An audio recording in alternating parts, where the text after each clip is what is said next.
على العملية الانتقالية واحتلالهم لعاصمة صنعاء في عام 2014، فيما أسهم الدعم الإيراني لميليشيا الحوثي وضعف الحكومة المعترف بها دولياً وانقساماتها والتدخلات السعودية والإماراتية ومصادرة القرار اليمني ودعم جماعات مسلحة خارج الدولة في إطالة الحرب والانقلاب وتعميقهما. الحل يكمن في استعادة دولة يمنية جمهورية موحدة ديمقراطية ذات سيادة بجيش وطني موحد يحتكر السلاح ويقوم على سيادة القانون والعدالة ومشاركة النساء. استعادة الدولة اليمنية ضرورة لليمنيين ولسلام مستدام لدولتهم ولأمن الملاحة والتجارة والطاقة وسلاسل الإمداد وللسلم والأمن الإقليميين. Now I'm gonna speak in English. Good afternoon and thank you for coming. I was invited by the Danish Embassy, the head of the Security Council, thank you, today to speak today before the Security Council and bring to its members the voices of Yemenis, their suffering and their aspirations for peace, freedom, democracy, and the restoration of their state. Unfortunately, I was prevented from delivering my briefing after some countries objected to my participation. But I believe that the Security Council should be a place where the voices of women, civil society are heard, not silenced because some governments do not want to hear to independent and free voices. That is why I'm standing here today before you to tell you what I was not able to say inside the Security Council chamber. I will say here, they will not be able to silence me.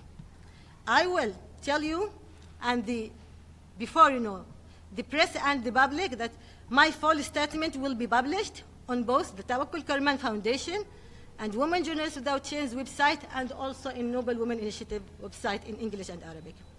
My central message is that the root cause of Yemen's crisis is the collapse of the state. After more than a decade of war, millions of Yemenis continue to face hunger, poverty, displacement, and grave human rights violations, with women and children bearing the heaviest burden of this tragedy. The Houthis bear primarily responsibility for the collapse of the state, following their seizure of Sana'a and their overthrow of the transitional process in 2014. Since then, they have dismantled state institutions, imposed their authority by force of arms, committed widespread human rights violations, restricted women's rights, arbitrarily detained and forcibly disappeared activists, journalists, and UN personnel, and recruited children. Iranian military, financial, and logistical support for the Houthis has also prolonged the war and undermined prospects for peace. At the same time, the poor performance, lack governance, and divisions of the international recognized government have furthermore undermined state institutions and the rule of law. The intervention of the Saudi-led coalition, alongside with the UAE intervention, has also weakened the internationally recognized government, deepened fragmentation, contributed to the proliferation of armed groups outside the state authority, and undermined Yemen's sovereignty. The failure of the international community to protect civilians, ensure accountability, and implement Security Council resolution has further compounded the crisis. Today, with renewed clashes, Houthi missile attacks on Yemen and Saudi Arabia, and attacks on shipping in the Red Sea and Bab al-Mandab, the risk of another full-scale war has become very real. And this is no longer a Yemeni crisis alone. The continued collapse of the state in Yemen threatens international navigation and trade, energy security, and global supply chains, and undermines regional and international peace and security. I call on the Security Council to pressure all parties to immediately de-escalate and attacks on civilians and civilian infrastructure and prevent another full-scale war. But de-escalation alone is not enough.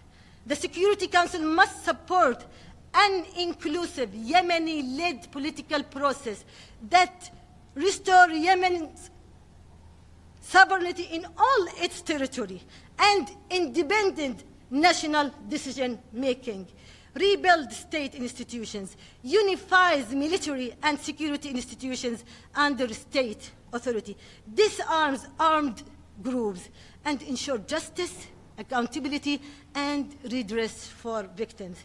I also call on the Security Council to continue to demand the immediate and unconditional release of all those arbitrarily detained or abducted people. Humanitarian access must be unhindered, and there must be independent investigation into crimes committed by all parties and accountability for those responsible for war crimes and crimes against humanity. The Council should also consider establishing a special international court mechanism for Yemen to prosecute war crimes and crimes against humanity. Peace in Yemen cannot be sustainable without women. Women must be full partners in peace negotiations, state building, and decision-making, with representation of no less than 30% in accordance with the Resolution 1325 and the outcomes of the National Dialogue Conference. The outcomes of the UN-supported National Dialogue Conference endorsed by Security Council remains the most realistic foundation for rebuilding Yemen's future. The Security Council must press for the protection of national economic institutions, the regular payment of public sector salaries, the dismantling of war economy, the fight against corruption, and an end to the flow of weapons, financing, and military support to the Houthis and all other armed groups operating outside the state authority. Further, the Council must enforce its sanction regime and hold accountable all those who fuel human rights violations, undermine peace, or threaten Yemen's sovereignty, unity, or territorial integrity. My final message is that peace in Yemen cannot be reduced to a ceasefire or to a fragile truce, nor to the division of power and influence among armed groups and their external backers. Sustainable peace means restoring the Yemeni state, one united, sovereign, and democratic state that is governed by the rule of law and is accountable to its people. Yemenis are not asking the international community to build their future for them. They are asking to stand with them, with Yemenis, as they reclaim their country and build their own future. 15 years ago, I was honored to receive the Nobel Peace Prize for standing alongside my country and its brave people in their peaceful struggle for freedom, dignity, democracy, and human rights. Today, I invite the Security Council to stand with the Yemeni people, not only because they deserve peace, democracy, freedom, and rule of law, but also because a united, sovereign, democratic, and stable Yemen is essential to protecting international navigation and trade, energy, security, and global supply chains, and ultimately regional and international peace and security. the Yemeni people are ready to be active partners with the international community in building that future. Thank you so much. Madam Karaman, on behalf of the United Nations Correspondents Association, thank you for coming to the stakeout. My name is Edith Lederer from the Associated Press. In light of the opposition that you faced in the Security Council, what realistic steps do you think need to be taken to both de-escalate and put Yemen back on a peace process that will lead to the reunification peacefully of the country? Regardless of what happened today in the Security Council, which reflects how Yemeni people's voices is neglected, but I would convey a very important message on that thing, that if the world, if the international community want global and regional peace, and the peace in the Red Sea, and for the international trade, and for the supply chains, they have to start with supporting Yemeni people on reclaiming their state, on restoring their state. And that will not be happen if the current authority remain divided. If the current authority couldn't return to Yemen capital to run the country from inside. If there is armed group supported by outsiders. If Houthi militia continue taking their support from Iran. So this is my message, that we need to rebuild the Yemeni people, and if they want sustainable peace process in Yemen, they have to start with the Yemeni people, and by Yemeni people, they are the one who can create sustainable peace. This is Nama Abdullah with Redoubt Media Network. I have two questions.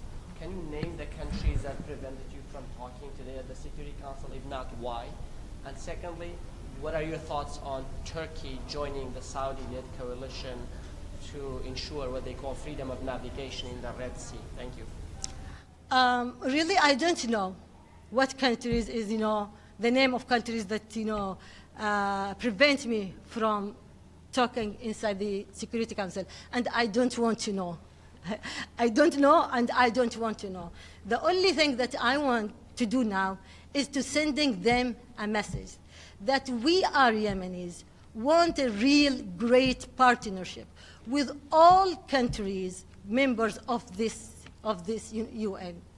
We want to free our country, Yemen, and I'm here not to make any problems, any enemy acts against any countries. I came here to convey the voice of people, the voice of civilians, the voice of Yemen, that Yemen should be again a democratic republic that ruled by rule of law, by democracy, and by equal citizenship. That the dreams of people in the peaceful revolution, in February, peaceful revolution in 2011, should be implemented. I'm telling them also to start to return to the national dialogue outcomes as a good reference and as a good foundation and establishment for sustainable peace. So I'm not going to ask who behind, because they blockade my voice like they blockade Yemen voices and people, but here I'm trying to open gates for Yemen and to open partnership and to call for accountability to those people, committed and countries committed crimes against Yemen. And by the way, who is the people who afraid from my voice and who committed the crimes in Yemen? Can you comment on the freedom of navigation coalition, please?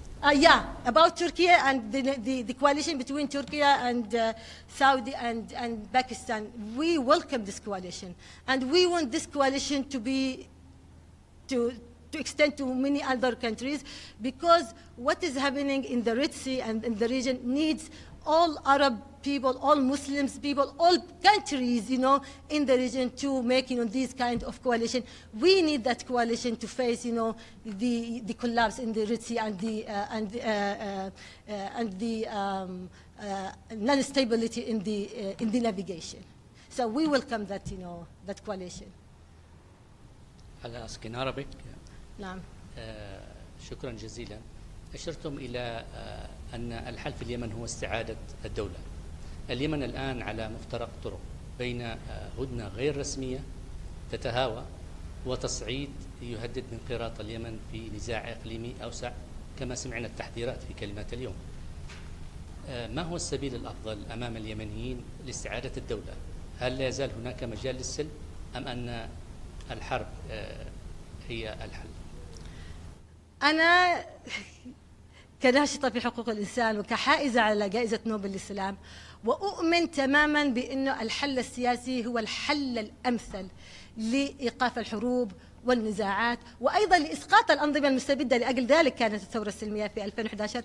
لا زلت أرى وأؤمن بأن اليمنيين قادرين على صناعة سلام حقيقي من خلال حوار اليمنيين ومن خلال عملية سياسية يقودها اليمنيون نفسهم. المشكلة هو أن المجتمع الدولي ابتعد عن أهم إنجاز أنجزه اليمنيين بعد ثورة 11 فبراير وفي أثناء العملية الانتقالية، وهي العملية السياسية أو مخرجات الحوار الوطني. إن استطاع المجتمع الدولي أن يضغط من أجل العودة إلى مخرجات الحوار الوطني، فهي تعتبر أساس مهم لإعادة العملية السياسية إلى مسارها الصحيح ولمواجهة الحرب، يعني أي سيناريو للحرب.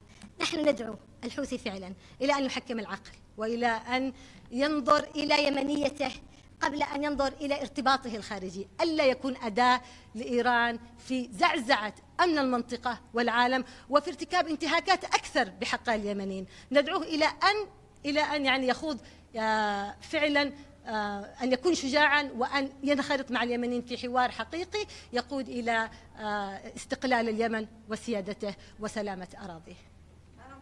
Could you tell us what the question was in English?